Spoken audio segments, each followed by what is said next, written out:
একদিন পয়সাকে জিজ্ঞেস করা হলো যে, "পয়সা তুমি তো একটা কাগজ শুধুমাত্র।" পয়সা বলছে, "হ্যাঁ, আমি একটা শুধুমাত্র কাগজ। কিন্তু আমি একটা এমন কাগজ যাকে তুমি কোনোদিন ডাস্টবিনে দেখতে পাবে না।" হ্যাঁ কি না? পয়সা এমন একটা কাগজ যেটা কোনোদিন ডাস্টবিনে পড়ে থাকে না। যতই মোড়ানো থাক, যতই তেবড়ানো থাক, ওই পয়সাটা কিন্তু ভ্যালু একই থাকে। ঠিক কি না? তাহলে আমরা পয়সা নিয়ে আজকে যে খেলাটা খেলবো সেটা হচ্ছে ইনকাম ফ্রম স্যালারি। স্যালারি জিনিসটা জানিস? স্যালারি? স্যালারি মানে হচ্ছে at the end of month পাওয়া যায়। তাই না? একটা এমপ্লয়ি যখন চাকরি করে, সেই চাকরি করার পরে এন্ড অফ দ্য মান্থে ওই টাকাটা পাওয়া যায়। কারা স্যালারি পায় বলতো? লেবাররা স্যালারি পায় না অফিস ওয়ার্কার্সরা স্যালারি পায়? লেবাররা কি পায়? হাজিরি বা ওয়েজেস পায়। আর অফিস ওয়ার্কার্সরা কি পায়? স্যালারি পায়। কথা বোঝা যাচ্ছে? এই যে স্যালারি চ্যাপ্টারটা, এইখানে আমরা শিখবো ট্যাক্স কি করে দেখ, যে ৫০,০০০ টাকা মাইনা পাচ্ছে, সে যা ট্যাক্স দেবে, আমাদের ধৃতিপরা ১.৫ লাখ টাকা মাইনা পায়। সে কি একই ট্যাক্স দেবে? আমি ১০,০০০ টাকা স্যালারি পাই। আমি কি একই ট্যাক্স দেবো? না। অ্যাকর্ডিং টু দ্য ইনকাম তুই স্যালারির উপরে ট্যাক্স কাটা হবে। তো কার কত স্যালারি সেটা শিখবো আজকে এই চ্যাপ্টারটা, ইনকাম ফ্রম স্যালারি চ্যাপ্টারটা থেকে। দেখ হেডিংটা দেওয়া আছে ইনকাম ফ্রম স্যালারি, দেখতে পেয়েছিস? যার যত ইনকাম মানে যে যেখানে কাজ করে, সেখান থেকে কামায়, সেইখান থেকে সে ট্যাক্স দেবে। আচ্ছা বলতো কারা ট্যাক্স দেয়? গভর্নমেন্ট এমপ্লয়ার শুধুমাত্র ট্যাক্স দেয় না, নন গভর্নমেন্ট যারা প্রাইভেট কোম্পানিতে চাকরি করে তারাও ট্যাক্স দেয়? ও বলছে প্রাইভেট কোম্পানি দেয়। তোদেরও কি ধারণা? সবাই ট্যাক্স দেয়। Government, both government and private সবাই ট্যাক্স দেয়। তো এই ট্যাক্সের উপরে কিছু ছাড়ও আছে। এই ট্যাক্সের উপরে কিছু এক্সামশন আছে। এক্সামশন কথাটা অর্থ হলো ছাড়। আর সুবিধা পাওয়া যায়। যখন তুই কোন জায়গায় স্যালারি পাচ্ছিস, ধর একটা কোম্পানিতে তুই কাজ করছিস, গভর্নমেন্ট কোম্পানি দেখিস? গভর্নমেন্ট কোম্পানি যারা কাজ করে বড়, বড় অফিসার তাদেরকে একটা স্করপিও দিয়ে দেয়। গাড়ি দিয়ে দেয় ঘুরতে যাওয়ার জন্য, একটা বাংলো দিয়ে দেয়, একটা কোয়ার্টার দিয়ে দেয়। সুন্দর লাগে না? আরে একটা নীল বাতি লাইট জ্বলে অফিসার্স হলে। দেয় কি দেয় না? তার মানে আছে না? তার মানে যারা অফিসার্স হয় তাদেরকে একটা গাড়ি দিল, তারপরে কোয়ার্টার দিল। তারপরে তুই তো জানিস না হয়তো তাদেরকে মানে এ ফুর্তির জন্য মানে মজা করার জন্য এন্টারটেইনমেন্ট অ্যালাউন্সও দেয়। আচ্ছা তাছাড়া দেয় তাদেরকে দেখবি মানে যারা সিআরপিএফ বা ডিফেন্স লাইনে আছে তাদেরকে সেভিং করার জন্য, ইভেন সেভিং করার জন্য টাকা দেয়। সবকিছুর জন্য একটা করে অ্যালাউন্সেস থাকে। অ্যালাউন্সেস গুলো টাকা দেওয়া হচ্ছে। শুধুমাত্র ঘর খরচা নয়, ট্রান্সপোর্ট অ্যালাউন্স। তুই ধর কোনো জায়গায় তুই বোর হয়ে গেছিস চাকরি করে, তুই ঘুরতে যাবি নিজের পার্সোনাল লাইফে, সেখানে টাকা দেবে। ইয়েস, লাইক সেভিংস মানে ছেলেদের যারা ডিফেন্সে চাকরি করে সেভিং এর জন্য মানে ক্রিম টাকা দেয়, টিফিনের জন্য টাকা দেয়, প্রত্যেকটা জন্য টাকা দেয়। তো আমরা এই ইনকাম ফ্রম স্যালারিটা শিখবো কত কি আছে। মানে আমরা ঘর মানে একটা লোক যে ঘর পাচ্ছে, সে ট্রান্সপোর্টে টাকা পাচ্ছে, সে এবার এবার যারা একটা কথা বলি, যারা গভর্নমেন্ট এমপ্লয় হয়, বড়, বড় গভর্নমেন্ট এমপ্লয়, তাদের বাচ্চা ছেলেদেরকে পড়ানোর জন্য ফ্রিতে এডুকেশন দেওয়া হয়। ফ্রিতে বলতে টাকা নেওয়া হয় না। আর টাকা নিলেও গভর্নমেন্ট ওটা টাকাটা দিয়ে দেয়। যারা গভর্নমেন্ট সার্ভিস করে তাদের ছেলে, ধর একটা আমি বলছি একটা ডিফেন্সের লোক, তার ছেলে মডার্ন হাই স্কুলে পড়ছে। তার ছেলে মডার্ন হাই স্কুলে যা খরচা, সেই খরচাটা জমা দেবে গভর্নমেন্টকে, গভর্নমেন্ট ওই টাকাটা সরকার ওকে দিয়ে দেবে আবার ফেরত। সবকিছু অল। তো তারপরে লাস্টে যে টাকাটা বাঁচবে ওর, সেই টাকাটার উপর ট্যাক্স কাটাবে। এটা চ্যাপ্টারটার নাম হচ্ছে ইনকাম ফ্রম স্যালারি। ঠিক আছে? এবার ইনকাম ফ্রম স্যালারির মধ্যে আমাকে কিছু জিনিস বুঝতে হবে। আচ্ছা, ফার্স্টে বলতে হবে বেসিক। বেসিক মানে হচ্ছে যেটা একদম র স্যালারি, যেটা অরিজিনাল স্যালারি। তার সঙ্গে দেয় বোনাস। বোনাসের নাম জানিস তোরা? পুজোর সময় দেয়, উইন্টারের সময় দেয়, অনেক, অনেক সময় বোনাস দেয়। কমিশন। কমিশন মানে হচ্ছে কোনো কাজ করলো তার জন্য কমিশন পেলো। ধর আমি একটা কথা বললাম, তোরা তোর ডিফেন্স লাইনে যাওয়ার ইচ্ছা। তো তুই একটা এমন কাজ করলি যেটা কেউ করতে পারলো না, তোরা একটা কমিশন পেয়ে গেলি। আচ্ছা, এরিয়ার স্যালারি বা অ্যাডভান্স স্যালারি। এরিয়ার স্যালারি, অ্যাডভান্স স্যালারি মানে এরিয়ার মানে আগের মাসে কিছু টাকা ডিউ ছিল, সেটা এই মাসে দিয়ে দিল তোকে। অ্যাডভান্স স্যালারি মানে আগের মাসের টাকাটা এই মাসে দিয়ে দিল তোকে অ্যাডভান্সে। আচ্ছা, এরপরে আসি ডিএ। এইটা দেখবি অনেক ঝামেলা হয়। এই ডিএ এর জন্য পশ্চিমবাংলায় অনেক ঝামেলা হয়েছে এবং টিভিতে দেখতে পাবি ডিএ, আমাদেরকে ডিএ দেওয়া হচ্ছে না। গভর্নমেন্ট অফিসাররা সব রাস্তায় দাঁড়িয়ে প্রোটেস্ট করছে। ডিএ জিনিসটা কি? কি বলতে পারবি? ডিএ মানে হচ্ছে ডিয়ারনেস অ্যালাউন্স। ওদের বলে ফুল ফর্মটা বলে লাভ নাই। আমরা তো লেলা নাই, আমরা বুঝতে পারি ডিএ মানে ডিয়ারনেস অ্যালাউন্স। মানেটা কি বলো? মানেটা দেখ, আমি দুর্গাপুরে থাকছি, আমার একটা খরচা হচ্ছে। আমি মুম্বাইয়ে থাকছি, একই খরচা হবে না বেশি হবে? আচ্ছা, মুম্বাইয়ে ছিলাম, ঠিক আছে। এবার আমি একটু অন্য জায়গায় যাচ্ছি, সাউথের দিকে যাচ্ছি। ১৯-২০ হবে টাকাটা। আমি কলকাতার সঙ্গে যদি দুর্গাপুরে কম্পেয়ার করি, তাহলে কলকাতার কস্টটা বেশি দুর্গাপুরের থেকে। হ্যাঁ কি না? এবার একটা গ্রামে ধর, আমি একটা গ্রাম ধরলাম, যে কোনো একটা গ্রাম ধরলাম। ধরলাম আমি কোনো বড়জোড়া, বড়জোড়া বা বাঁকুড়া। বাঁকুড়া একদম গ্রাম যেটাকে বললাম। গ্রাম থেকে বা পুরুলিয়া, পুরুলিয়ার সঙ্গে যদি আমরা দুর্গাপুরে কম্পেয়ার করি, দুর্গাপুরটা একটু হলেও কস্টলি সিটি পুরুলিয়ার থেকে। আমি এটাই বলতে চাইছি যে যেরকম যার শহর হবে সে সেরকম টাকা পাবে। ধর আমি আর আমার একটা বন্ধু সেম সময় চাকরি পেয়েছি। দুজনেরই বেসিক হচ্ছে ২০,০০০ টাকা। দুজনে কত পাচ্ছি? ২০,০০০ টাকা। কিন্তু এই জায়গায় আমি দুর্গাপুরের মতো শহরে আছি বলে আমাকে ১০,০০০ টাকা দিচ্ছে, যেহেতু কস্টলি সিটি। আর আমার বন্ধুকে দিচ্ছে 5,000 টাকা, তখনও ঝামেলা করছে যে দাদা ওকে কেন তুমি 10,000 টাকা দিচ্ছ, আমার কেন 5,000 টাকা দিচ্ছ? আরে ভাই তুমি কম দামে শহরে থাকো, তোমাকে পোস্টিংটা অমনি জায়গায় দেওয়া হচ্ছে, এ একটু বেশি কস্টলি সিটি থাকে, ডিয়ারনেস অ্যালাউন্স এই জন্য দেওয়া হয়, according to the সিটিজ, according to the commodities. কথা বোঝা গেল? অ্যালাউন্সেস মানে কি দাদা? অ্যালাউন্সেস মানে হচ্ছে কোনো পয়সা দিয়ে দেওয়া। কি দিয়ে দেওয়া? মানে একটা টাকা দিয়ে দেওয়া। কথা বোঝা গেছে? অ্যালাউন্সেস মানে হচ্ছে টাকা দিয়ে দেওয়া। তুই ধর এমনি বেসিক পেলি 20,000 টাকা, তোর মানে বেসিক মাইনাস 20,000 টাকা, আরো এক্সট্রা টাকা দিল তোকে ওই শহরটাতে থাকার জন্য। আচ্ছা, সিটি কম্পেনসেটরি অ্যালাউন্স মানে ওই শহরে থাকার জন্য আরো কিছু এক্সট্রা টাকা দিল। তুই একটা বহুত বড় কস্টলি সিটিতে আছিস, মেট্রো সিটিতে আছিস, সেখানে প্রত্যেকদিন যাওয়া আসা আছে, এই আছে সেই আছে, ওখানকার জিনিসপত্রের দাম আছে, তার জন্য একটা টাকা দিল। মেডিকেল অ্যালাউন্স এটা সবাইকে দেয়, মেডিকেলি টাকা দিলি। এখনই বললাম না এন্টারটেনমেন্ট অ্যালাউন্স, তোর ঘোরাফেরা, একটা উইকেন্ডে গেলি, একটা সিনেমা দেখে এলি, খুব সুন্দর। এখন একটা গান পেয়েছি না, এরকম কোনো নাচছে, কি গানটা রে? জানি না, আমরা কেউ জানি না। হ্যাঁ, কালকে বাজছিল না। আচ্ছা, এরপরে আসবো house rent allowance. House rent allowance মানে কি দাদা? ঘর ভাড়ার জন্য টাকা দিয়ে দেয় ওরা। তুমি আছো আমার কোম্পানিতে, তোমাকে কোয়ার্টারের জন্য তোমাকে টাকা দিয়ে দিলাম, তুমি এবার এই টাকাটা নিয়ে তুমি কোয়ার্টারে থাকো বা তুমি বাংলোতে থাকো, তোমার ব্যাপার। ঠিক আছে? এই অ্যালাউন্স মানে কি? টাকা দিয়ে দেওয়া। গভর্নমেন্ট কি দিয়ে দিচ্ছে বা আমাদের ট্যাক্সে কি দিয়ে দিচ্ছে? টাকা দিয়ে দিচ্ছে। অ্যালাউন্স মানে টাকা দিয়ে দেওয়া। কেমন? এই হাউস রেন্ট অ্যালাউন্স এর কিছু নিয়ম আছে, সেগুলো আগে আগে বুঝিয়ে দেবো। হাউস রেন্ট অ্যালাউন্স মানে কি? ঘরের টাকা দিয়ে দেওয়া। কথা বোঝা গেল না? গেল না? দেখা যাচ্ছে এখানে হাউস রেন্ট অ্যালাউন্স দেখা যাচ্ছে, calculation of house rent allowance দেখতে পাচ্ছিস? তাহলে আমি কি কি বললাম? এই ঘর ভাড়ার মধ্যে কিছু নিয়ম আছে। হাউস রেন্ট অ্যালাউন্স ধরলাম আমি, গভর্নমেন্ট আমাকে দিচ্ছে বা যেই আমাকে দিচ্ছে, প্রাইভেট কোম্পানি আমাকে দিচ্ছে, ধরলাম আমি, আমাকে দিচ্ছে 1500 টাকা, আচ্ছা 1000 টাকা করে প্রত্যেক মাসে দিচ্ছে। 1000 টাকা ইন্টু 12, তাহলে কত হয় রে? 12,000 টাকা। এটা আমি গভর্নমেন্ট দিচ্ছে, আমি এটা লিখছি, হ্যাঁ, বুঝবি ব্যাপারটা। এই 12,000 টাকাটারই 3টে স্টেপ আছে, একটা, দুটো, তিনটে। হাউস রেন্ট অ্যানাউন্স করতে গেলে 3টে এক্সামশনের মধ্যে থেকে যেতে হবে আমাকে, 3টে নিয়মের মধ্যে থেকে যেতে হবে। তাহলে বিয়ে করতে গেলে আমাদের নিয়ম থাকে না কিছু? তো বিয়ে করার সময় যেরকম মালা বদল হয়, সিঁদুরদান হয়, তারপর অগ্নিসাক্ষী হয়, এগুলো হয়। তো তো এইগুলোর মতনই হাউস রেন্ট অ্যালাউন্সেরও কিছু নিয়ম আছে, 3টে নিয়ম আছে। সেই 3টে নিয়ম কি? Actual house rent allowance receipt, যা এখানে লিখেছো তাই এখানে লিখে দাও। কথা বোঝা গেল? যা এখানে লিখেছো তাই এখানে লিখে দাও। 1 নম্বর পয়েন্ট। কথা বোঝা গেল? Excess of rent paid over 10% of salary. প্রত্যেকটা মানুষেরই একটু মনে খুঁতখুঁচানি স্বভাব আছে। গভর্নমেন্ট দিচ্ছে 1000 টাকা, ওর পোষাচ্ছে না, ও কি করছে?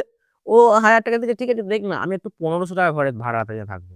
তাহলে আমি যদি দেখি লোকটা যদি একটু পাকামি মারে, ধর মানুষ তো পাকা, তো একটু পাকামি মারছে, তো 1500 টাকা ঘর ভাড়া নিয়ে থাকছে ধরলাম আমি, তাহলে 12 দিয়ে ইন্টু করলে কত হয় বলতো? 1500 × 12 করলে হচ্ছে 18,000 টাকা। সে স্যালারি পাচ্ছে ধর 5,000 টাকা, সরি 50,000 টাকা, তার কত পার্সেন্ট ধরবো? 10%। সব সময় কত পার্সেন্ট? 10%। স্যালারি মেনশন করে দেবে, তার 10% করবি, 10% অফ 50,000। তাহলে 10% করলে কত হয় দাদা? 5,000 টাকা। তাই দুটোকে মাইনাস করলে কত হয় বলতো? 18 - 5, কে বলতে পারবি? 13,000। কথা বোঝা গেল? এটা হচ্ছে পাকামি, যেটা ও এক্সট্রা টাকা দিয়ে থাকছে, 1500 টাকা দিয়ে ভাড়া দিয়ে থাকছে। ঠিক আছে বাবা, আমি করাচ্ছি অঙ্কটা। লাস্ট লাস্ট 3 নম্বর। এবার বিয়ে হয়ে যাবে। কি বিয়েটা করতে হবে? যে যদি শহরটা কলকাতা, দিল্লি, মুম্বাই, চেন্নাইয়ের মতো হয়, মানে মেট্রো সিটিতে হয়, কোন সিটি? মেট্রো সিটিতে হবে, হলে হবে 50% অফ স্যালারি। কত অফ স্যালারি? 50% of salary. আর যদি ঘরটা দুর্গাপুর, বর্ধমান, আসানসোল, পুরুলিয়া, ঝাড়খণ্ড, ঝাড়খণ্ড শুধু আলো অন্য জায়গায়, ঠিক আছে, তাও অসুবিধা নেই। তো এইসব যদি শহরে হয় বা কোনো গ্রামে হয়, তাহলে কত হবে? 40%। তাহলে মেট্রো সিটি কি বললাম? কলকাতা, দিল্লি, মুম্বাই, চেন্নাই, এইগুলো হলে 50%।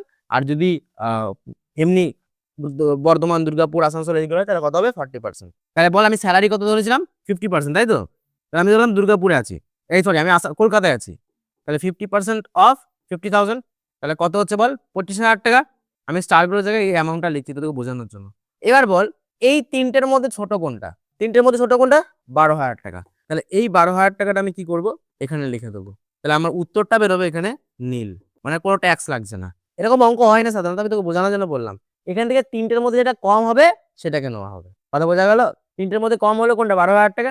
12,000 থেকে 12,000 মাইনাস করলে কি হয়? 0, নীল। তার কোনো ট্যাক্স দিতে হবে না ওকে। কখনো যদি ধরো এখানে ধরলাম আমি যে এখানে ভ্যালুটা এলো হচ্ছে 10,000 টাকা, তাহলে আমার উত্তরটা দাঁড়াবে হচ্ছে 2,000 টাকা। তাহলে এর উপরে আমাকে ট্যাক্স দিতে হবে, এই 2,000 টাকার উপরে ট্যাক্সেবল অ্যামাউন্ট হবে। কথা বোঝা গেল? এই তিনটের মধ্যে ধর কম হচ্ছে 10,000 টাকা, নেই 10,000 টাকা, আমি ধরলাম এই ভ্যালুটা তো 10,000 টাকা, তা আমাকে ওটা করতে হবে। তাহলে একটা অঙ্ক দেখে নি, তাহলে আরো ক্লিয়ার হবে। এই দেখ, বলেছে মিস্টার রাহুল এ প্রাইভেট এমপ্লয়, সে বেসিক স্যালারি পায় কত 6,000 টাকা পার মান্থ, সে ডিএ পায় কত 1,000 টাকা পার মান্থ, সে কমিশন পায় কত 5% অন টার্নওভার 6 লাখের উপরে। তাকে ঘর ভাড়া দেওয়া হচ্ছে গভর্নমেন্ট থেকে বা সেই কোম্পানি থেকে 2,000 টাকা পার মান্থ। কিন্তু লোকটার একটু পাকামি আছে, সেই পাকামির জন্য সে ঘর ভাড়া দিচ্ছে 2,500 টাকা করে। ঠিক আছে, এবার বলেছে ক্যালকুলেট এইচআরএ। এইচআরএ মানে হাউস রেন্ট অ্যালাউন্স বের করে, এইচআরএ হাউস রেন্ট অ্যালাউন্স। এগুলো ইংলিশে দেবে তোমাদেরকে, যদি না দেয় তোমরা বুঝতে পারবে জিনিসটা কি বলতে চাইছে। বেসিক স্যালারি, এটা তো আর বাংলাতে বলতে পারবো না ভাই, অবশ্যই হবে না, হবে না কেন, কিন্তু এটা বুঝে নাও, এটা কাজে লাগবে ইন ফিউচার, তোমাদের কাজে লাগবে, গ্রাজুয়েশনে বলো, সব জায়গাতে বলো, একটু কাজে লাগবে। আচ্ছা, আমরা যদি এই অঙ্কটাকে করার চেষ্টা করি, তাহলে আমরা কি করে করবো? দেখ, তোদেরকে বেসিক জিনিসটা যে এইচআর, এইটা সব থেকে টাফ হয়, সেজন্য আমি মানে মাথায় ঢুকে না, এটা সব থেকে মানুষের বুঝতে অসুবিধা, তার বাকিগুলো তো এমনি ঢুকে যাবে। এটা ভালো করে দেখ, হাউস রেন্ট অ্যালাউন্স মানে ঘর ভাড়ার জন্য টাকা কে দিচ্ছে, হয় প্রাইভেট কোম্পানি দিচ্ছে না গভর্নমেন্ট কোম্পানি দিচ্ছে। আমি কি ছিলাম, মিস্টার রাহুল একটা প্রাইভেট এমপ্লয় কাজ করে, সেখান থেকে ওকে ঘর ভাড়ার জন্য টাকা দেওয়া হচ্ছে। এবার আমি কি করে কি দেওয়া হয় আমি বলছি। দেখ, আমরা এই সেন্টেন্সটা আগের ফরম্যাটে লিখে রেখেছি, ছিল এটা। আচ্ছা ঠিক আছে, আমি দেখ ভালো করে বুঝবি। হাউস রেন্ট অ্যালাউন্স, প্রথমে আমি দেখবো হাউস রেন্ট অ্যালাউন্স কত দেওয়া আছে, বইয়ের মধ্যে দেওয়া আছে কত। দেখ, অঙ্কটার মধ্যে হাউস রেন্ট অ্যালাউন্স কত দেওয়া আছে, 2,000 টাকা পার মান্থ। তাহলে 2,000 টাকা যদি পার মান্থ হয়, তাহলে কত হবে বলতো বাবা? 2,000 ইন্টু 12 মানে হচ্ছে কত? 24,000। ক্লিয়ার না? ক্লিয়ার না? আচ্ছা, আমি কি বলেছিলাম যে এই ভ্যালুটাই এখানে লিখে দেবো। কোথায় লিখবো না, সেকেন্ড কলামে লিখবো 24,000। ক্লিয়ার? মাখন হচ্ছে জিনিসটা, মাখন একদম পুরো বাটারের মতো হয়ে জানো। আচ্ছা, এবার যে rent paid less 10% of salary, rent paid. এবার লোকটা পাকামি মেরে ঘর ভাড়া দিয়ে থাকছে কত টাকায় বলতো? সি পে, সরি সি লিখে রেখেছি, oh my god, grammatical mistake, gender mistake হচ্ছে। He pay monthly, he pays হবে কেন বলতো? Third person singular number. He pays monthly rent ₹2,500 per month for আর রেন্টেড অ্যাকোমোডেশন ইন বর্ধমান। কত, কোথায় আছে ভাই? এটা বুঝে গেছি, বর্ধমানে আছে। ঠিক আছে, কত টাকা দিয়ে ভাড়া দিয়ে থাকছে লোকটা পাকামি মেরে? এটা কি হচ্ছে, কত দিয়ে থাকছে? 2,500 টাকা দিয়ে। তাহলে 2,500 ইন্টু 12, তাহলে কত হচ্ছে দেখো? 2,500 ইন্টু 12, 30,000 টাকা। এই যে সেকেন্ডের যে অ্যামাউন্টটা, এই যে রোমান সেকেন্ড, সেকেন্ড রোমান করে আমি যে অ্যামাউন্টটা লিখেছি, ফার্স্টে লিখবো কোথায়? ফার্স্ট কলমে। দেখতে পাচ্ছ, ফার্স্ট কলমে লিখছি। এর থেকে কি লেস করবো? 10% অফ স্যালারি। কি লেস করবো? এবার দেখো ভালো করে জিনিসটা বুঝবে, আমরা স্যালারি কি করে বের করবো। আচ্ছা, এখান থেকে করি। আমরা স্যালারি কি করে বের করবো? স্যালারি বের করার একটা নিয়ম আছে। কি নিয়ম দাদা? বেসিক, বেসিক কত পাচ্ছে দেখো তো, বলে 6,000 টাকা করে পাচ্ছে, 6,000 টাকা পার মান্থ মানে 12। আচ্ছা, 1 নম্বর পয়েন্ট। 2 নম্বর পয়েন্ট কি, ও ডিএ কত পাচ্ছে? ডিএ, ডিএ আমি লিখছি কেন? ডিয়ারনেস অ্যালাউন্সকে ডিএ বলা হয়। কত টাকা করে পাচ্ছে? 1,000 টাকা ইন্টু 12। আর 3 নম্বর পয়েন্ট, কমিশন। দেখো, এই তিনটেকে নিয়েই আমাদের সব সময় এই তিনটেকে নিয়েই স্যালারি বের করব। কি বললাম, কি কি হবো? একটা হচ্ছে বেসিক, ডিএ আর কমিশন। যদি কমিশনটা টার্নওভারের উপরে হয় তাহলেই নেবো, নাহলে কমিশনটাকেও নেবো না। কি বললাম, কথা বোঝা যাচ্ছে? If commission is there and also turnover is also present over there, then we will put in that part, otherwise we will just ignore. কমিশনটা তখনই নেবো যদি এখানে টার্নওভার কতটা লেখা থাকে। তাহলে আমরা স্যালারি কি করে বের করছি? স্যালারি বের করার নিয়মটা কি? বেসিক, ডিএ আর কমিশন। কমিশনটা কার উপর বলেছে? টার্নওভারের উপর। 6 লাখের উপর 5%, তাহলে 6 লাখের 5% কত হতে পারো? 30,000 টাকা, 30,000। আমি লিখে দিচ্ছি কি করে আসছে, 6 লাখের উপরে 5%, তাহলে কত হচ্ছে? 30,000। এবার এটা হচ্ছে 12,000 আর এটা হচ্ছে 72,000। এই তিনটেকে প্লাস করবে, 72, 12 আর 30,000। কত কত হচ্ছে দেখো তো? 72,000 প্লাস 12,000 প্লাস 30,000, 1,14,000। তাহলে আমরা কি শিখলাম স্যার? এইখানে যে স্যালারিটা আমরা বের করব, সেটা তিনটে জিনিসের উপর নির্ভর করছে। কি কি, কার কার উপর নির্ভর করছে? কার কার উপর নির্ভর করছে? এটা স্যালারিটা কার কার উপর নির্ভর করছে? Basic, basic, DA and commission. কি কি বললাম? Once again, basic, DA and commission. Once again, basic, DA and commission, basic, DA and commission. Commission যদি টার্নওভারের উপর হয় তাহলেই নেবো, আর কমিশন যদি টার্নওভারের উপর না হয় তাহলে নেবো না, ইগনোর করবো। কথা বোঝা গেল না? গেল না? তাই তিনটেকে প্লাস করলে আমার বের হচ্ছে 1,14,000। তাহলে আমরা কি করব? এই 1,14,000 যেটা আছে এইটা 10% করব। কত পার্সেন্ট করব? 10%। তাহলে কত হচ্ছে? 11,400 টাকা। এটাকে মাইনাস করব, লেস লেখা আছে না? এটা এখানে লেস কতটা আছে? লেস। তাহলে 30,000 থেকে 11,400 মাইনাস করব, কত হচ্ছে? 18,600 টাকা। লাস্ট পয়েন্ট, এটা বোঝা গেল? লাস্ট পয়েন্ট, লাস্ট পয়েন্ট কি স্যার? 40% of salary. কেন দাদা তুমি এখানে 40% করলে 50% কেন করলে না? আমরা প্রথমে দেখতে পেলাম লোকটার বাড়ি হচ্ছে কোথায়, লোকটা ভাড়া নিয়ে থাকছে কোথায়, বর্ধমানে। তাহলে বর্ধমানে 40%, কলকাতা, দিল্লি, মুম্বাই, চেন্নাই হলে কত পার্সেন্ট? মাখন, একদম মাখন। তাহলে 40% অফ কার? স্যালারি। স্যালারি কোথায় বের করলাম? এই দেখো 3 থেকে প্লাস করে, তার কত পার্সেন্ট? 40%। তাহলে 1,14,000 ইন্টু 40%, 1,14,000 ইন্টু 40%, 4,56,000। এবার বলো এই তিনটের মধ্যে সব থেকে কম কোনটা? এই সেকেন্ড কলামের তিনটের মধ্যে কম কোনটা? কম ভ্যালু কোনটা আছে? 24,000, 18,600 না 45,600? 18,600, ভেরি গুড, 18,600। এটাই কি করব? লেস করে দেবো।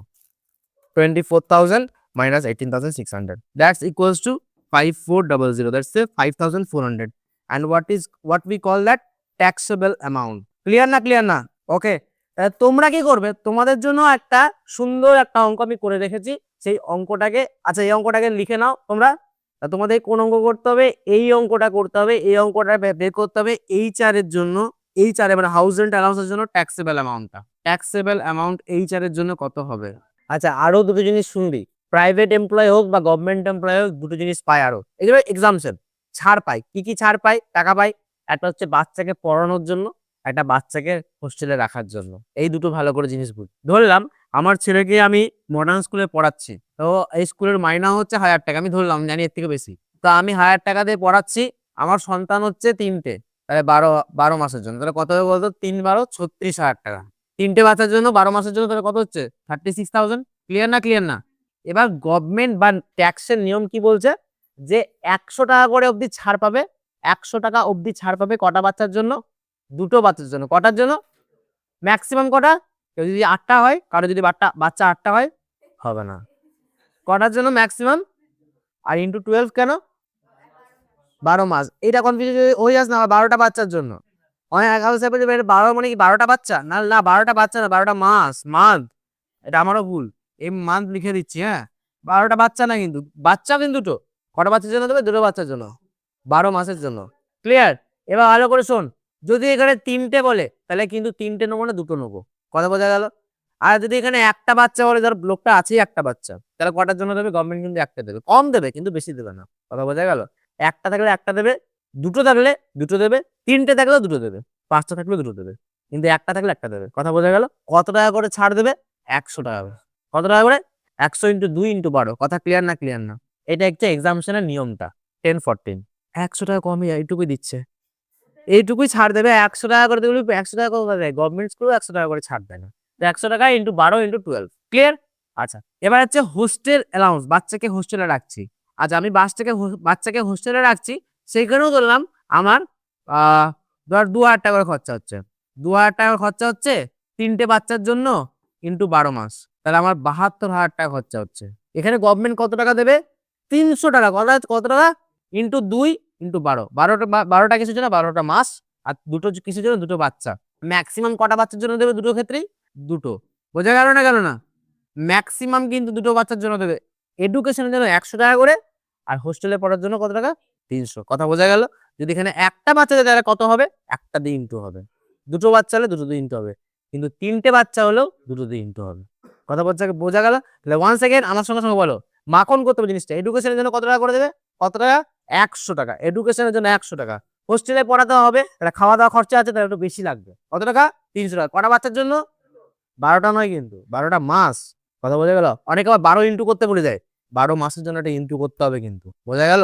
12টা ইন্টু করতে হবে 12টা মাসের জন্য, তাহলে 300, 100 × 2 × 12। কথা ক্লিয়ার? তাহলে চিলড্রেন এডুকেশন অ্যালাউন্সের জন্য কত টাকা স্যার?